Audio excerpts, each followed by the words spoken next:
And welcome to my channel study circle. I am Kashika और आज की वीडियो में हम एक और इंग्लिश की पोएम कवर करेंगे एंड वीडियो को एंड तक जरूर देखिएगा क्योंकि सारे पोएम के वर्सेस और वर्ड मीनिंग्स मैंने एंड में डिस्कस करे हैं, so you don't miss it.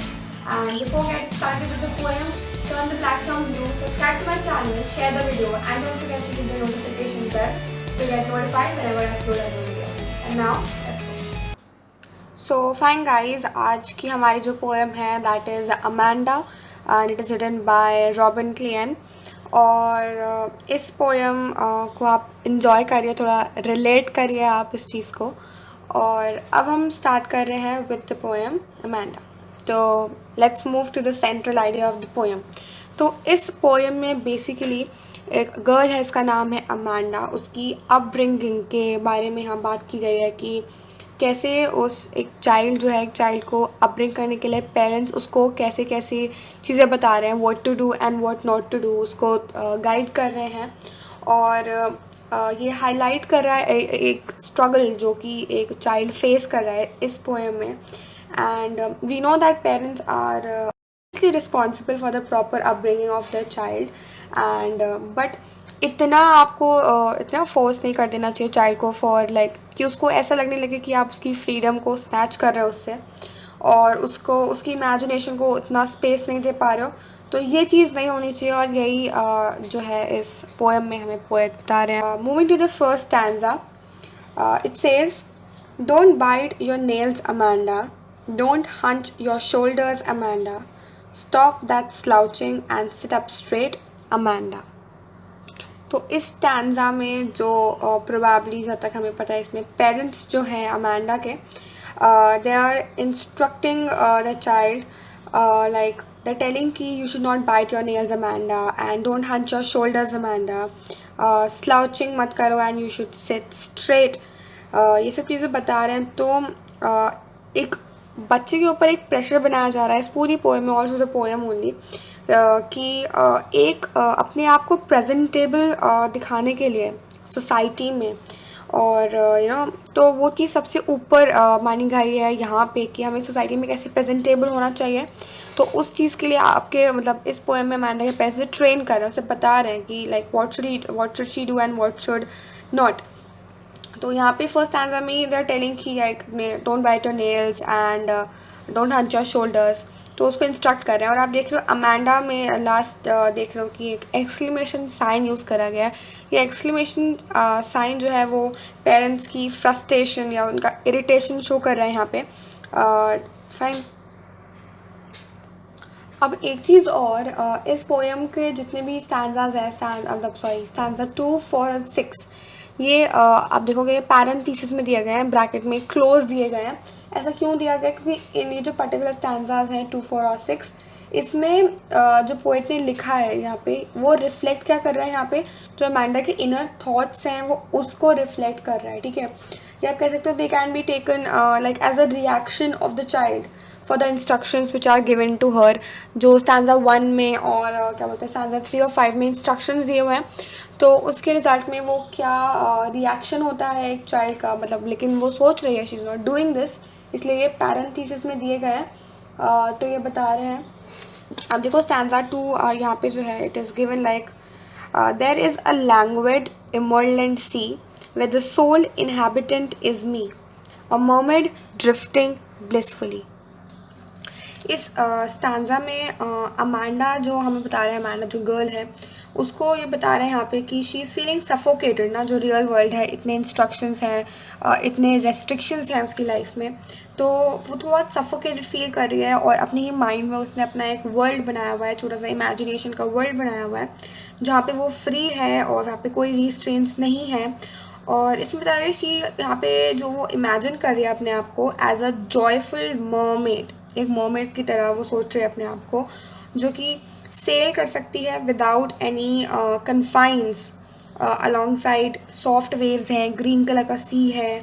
ठीक है, इसमें जो है अमांडा बहुत फ्री फील कर रही है, कंटेन्ड फील कर रही है, and her happiness doesn't require any other human being। तो she is very happy, like she's there alone on the sea, and यहाँ पे अगर आपसे पूछे कि मर्मेड जो है एक चाइल्ड के लिए यहाँ पे क्या सिम्बलाइज कर रहा है, तो ये सिंबल यहाँ पे है एक फ्रीडम का, वंडर का. Fine. So moving towards the next stanza, stanza 3. देखो ये ब्रैकेट में नहीं है, तो ये इंस्ट्रक्शंस हैं जो अगेन जो उसके पेरेंट्स दे रहे हैं उसे.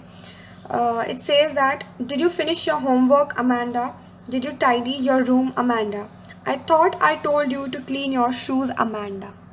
So again in this stanza, Amanda is being instructed, like she's asked about whether she has finished her homework, उसने अपना काम पूरा कर लिया है नहीं, या फिर उसने अपने रूम को टाइडी कर लिया है नहीं, साफ़ करा या नहीं अपने रूम को, और या फिर उसने अपने शूज़ को क्लीन किया है कि नहीं किया है.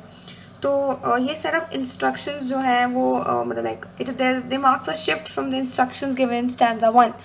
तो ये है. सो इन फर्स्ट स्टैंजा उसको उसके बारे में वो कैसे अपने बॉडी को स्ट्रेट रखे और क्या बोलते हैं अपने नेल्स बाइट ना करे उसके बारे में बताया था, अपने बारे को कैसे प्रेजेंटेबल बनाना.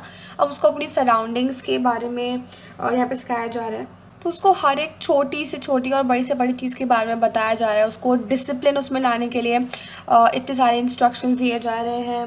एंड हर छोटी छोटी चीज़ के बारे में उसे बताया जा रहा है. पर इसकी वजह से क्या हो रहा है, उसको ऐसे फील हो रहा है, या इनफैक्ट हम कह ही सकते हैं कि वो अपना फ्रीडम जो है लूज़ कर रहे हैं यहाँ पे. ठीक है. और उसका जो इनोसेंस है वो gradually she lost with the passage of time. Coming to stanza 4 which is again in the brackets. It says, I am an orphan roaming the street. I pattern soft dust with my hushed bare feet. The silence is golden, the freedom is sweet.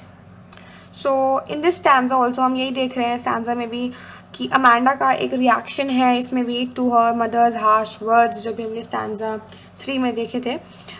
तो जो very first line है वही बहुत ही depressing है, जहाँ पे Amanda अपने आप को एक ऑर्फन समझ रही है. वो इतनी फ्रस्ट्रेट हो गई है और वो इतना लाइक अपने आप को फील कर रही है कि उसे लग रहा है कि वो एक ऑर्फन है. Fine. She is very frustrated with the continuous questions जो उसको उसके पेरेंट्स से मिल रहे हैं. And so she is imagining her self to be an orphan. तो वो सोच रही है कि काश वो एक ऑर्फन होती. प्लस कह रहे हैं यहाँ पे पोएट ने बताया हमें कि she is not wearing the shoes on her feet, और वो उन्हें she is making them dirty, उन्हें गंदा कर रही है. कैसे गंदा कर रही है अपने फीट को, because she is not wearing shoes. And plus क्या कर रही है, वो डिज़ाइंस बना रही है ऑन द डस्टी ग्राउंड. तो वो वहाँ पे डिज़ाइंस बना रही है अपने पैरों से. हाउएवर वो कोई भी साउंड नहीं बना रही है while she is making these dust designs. उसे वो साइलेंस जो है, देखो यहाँ पे बोला गया है the silence is golden and the freedom is sweet. तो उसके लिए साइलेंस क्या है, silence is golden and the freedom जो है वो बहुत स्वीट है. तो इसलिए इससे हमें पता चल रहा है कि उसको कितना फ्रीडम वो अपना फील कर रही है, कि वो कितना लूज़ कर रही है. तो वो फ्रीडम को लाइक कर रही है और एक इमेजिनेशन कर रही है ऐसे वर्ल्ड का जहाँ पे वो फ्री हो, भले ही वहाँ पे वो ऑर्फन हो, क्योंकि उसे पता है कि ऑर्फन जो होते हैं उन पे कोई रिस्ट्रिक्शंस नहीं होते. Right. They are free, they can do whatever they want. That is why Amanda here is thinking like this. And for her silence is a result of the shouting and yelling of her parents. So continuous nagging by her parents made her feel all such things. Alright, so moving towards our stanza 5. Again, the instructions by the parents. Mainly the mother, I would say. Don't eat that chocolate, Amanda. Remember your acne, Amanda. Will you please look at me when I'm speaking to you, Amanda? Here acne, we must be knowing acne are the small like pimples which appear on the face. Alright. और इस stanza में mainly यहाँ पे उसके parents जो हैं किस बात पे फोकस कर रहे हैं, about the external beauty, so that she not lose it. उसको कैसे अपेयरेंस वगैरह एंड यू नो. तो यहाँ पे है, तो उसमें यहाँ पे उसे इंस्ट्रक्ट किया जा रहा है कि क्या ना करें. अमांडा को कहा जा रहा है कि आप चॉकलेट्स मत खाइए, क्योंकि चॉकलेट से पहले जब आपने चॉकलेट्स खाई थी तो उससे आपको क्या हो गया था, यू हैड एक्ने. तो बिकॉज ऑफ एक्ने तो आप चॉकलेट्स मत खाइए. इमेजिन एक चाइल्ड को चॉकलेट खाने से रोका जा रहा है यहाँ पे because of acne. And however Amanda जो है वो अभी भी अपने थॉट्स में ही है. ऐसा हमें क्यों पता चल रहा है, लास्ट में देखोगे, will you please look at me when I am speaking to you Amanda. That means or maybe she's lost in her own world and she's like, not very carefully listening to what her mother is instructing her, and she doesn't care enough to look up to her mother. So when she's scolding, now coming to our stanza 3. I am Rapunzel, I have not a care. Life in a tower is tranquil and rare. I'll certainly never let down my bright hair. यहाँ पर आपको बताऊँगी there was a tale of Rapunzel. अगर आप लोगों को नहीं पता होगा तो रैपुंजल जो है एक फेरी थी, जो कि she used to live alone. वो अकेले रहती थी on a very high tower, और उसके बहुत लंबे बाल थे, जो कि they were very beautiful, long hair, golden hair.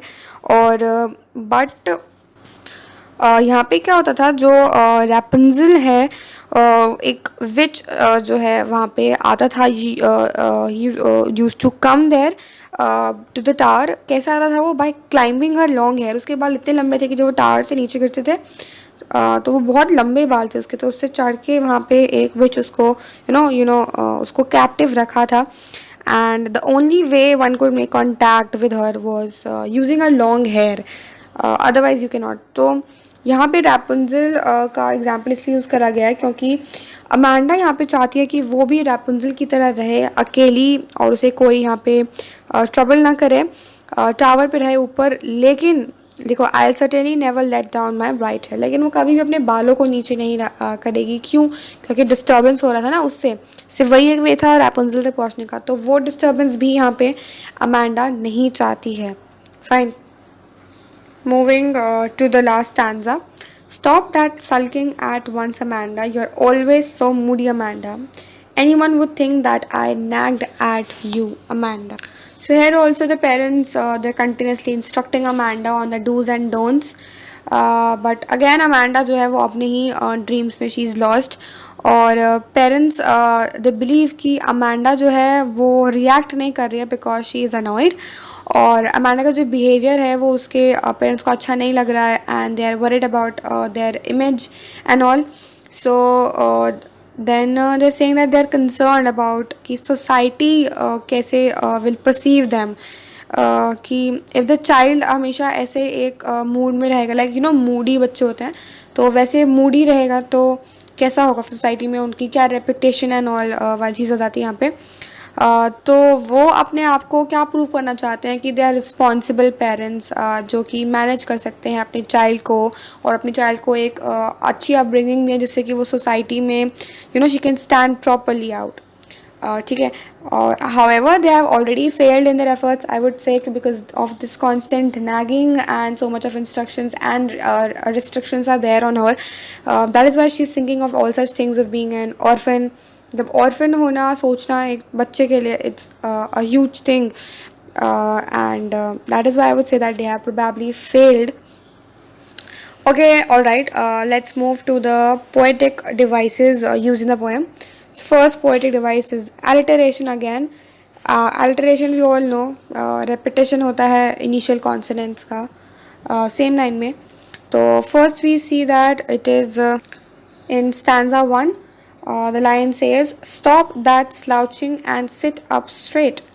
So stop and sit and slouching straight. So sit straight and stop slouching.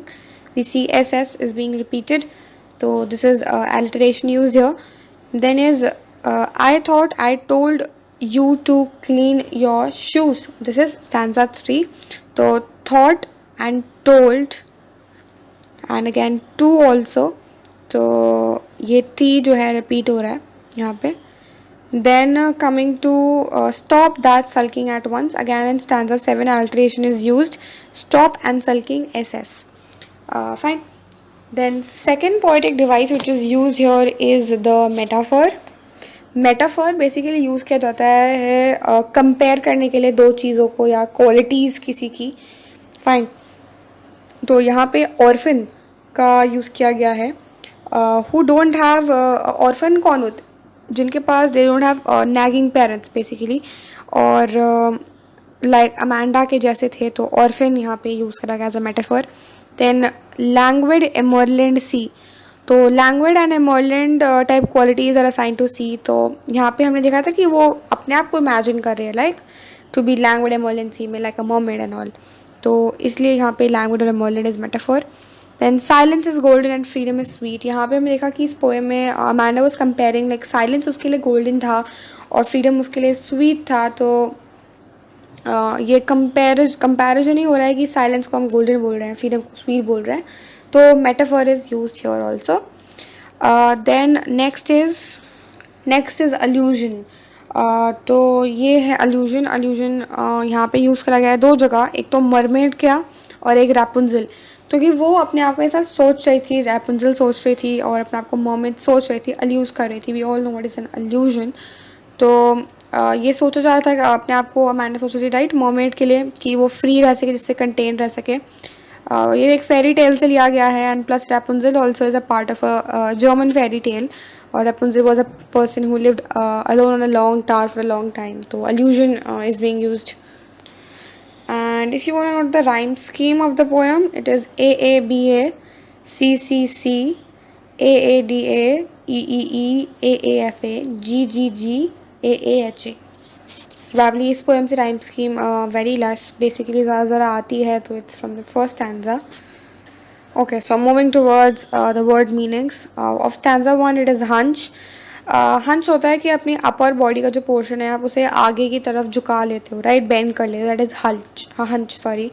Slouching का मतलब है एक लेज़ी वे में जब आप बैठ जाते हो ना, स्लाउचिंग थोड़ा सा आराम से रिलैक्सड होके जब आप एक कहीं पे बैठ जाते हो, दैट इज़ स्लाउचिंग। स्टैंजा 2 में हमने देखा लैंग्वेड। लैंग्वेड का मतलब है विदाउट एनी फोर्स और इंटरेस्ट, मतलब फ्री टाइप रहना। एंड मरमेड तो हमें पता ही है क्या होता है। देन इज ड्रिफ्टिंग मतलब एक स्लो और स्टडी मूवमेंट, धीरे धीरे होना, that is drifting. Then stanza 3 में according to me there are no word meanings, ऐसा कोई डिफिकल्ट नहीं है वर्ड। देन स्टैंजा 4 में हश्ड का मतलब है is very quiet and still. And bare feet का मतलब हमें पता है, यहाँ पे बेयर का मतलब है something not covered, bare feet, नंगे पैर, what we say, that is bare feet. Stanza 5 में भी also there is no such word. Coming to stanza 6 में वर्ड है ट्रैंक्विल। इट मीन्स कि आप you're free from any sort of trouble, और आप एकदम पीसफुल स्टेट ऑफ माइंड में हो, very relaxed, calmed, cool, that is it. Then stanza 7 में we have sulking. Sulking means to be very angry or to be upset about something is sulking. Then nagged means to to irritate by complaining about his or her attitudes again and again. तो nagged जैसे डांटना type हो गया कि मतलब बार बार उसको उसकी गलतियों के बारे में बताते रहोगे कि आपने नहीं ये अच्छा नहीं करा, ये अच्छा नहीं करा, टाइप ऑफ इरिटेट कर दोगे आप उसको और उसके बारे में बार बार से बताओगे, that is nagged. So here we end up with our poem, poetic devices and the word meanings. So this was all for today's video. Hopefully आप अच्छे से poem को समझ पाए होंगे and आपके लिए helpful रही होगी. Don't forget to hit the like button and subscribe to my channel. Plus share the video to your friends. And this was all. And stay safe, take care, and bye bye. Coming to the next video very soon.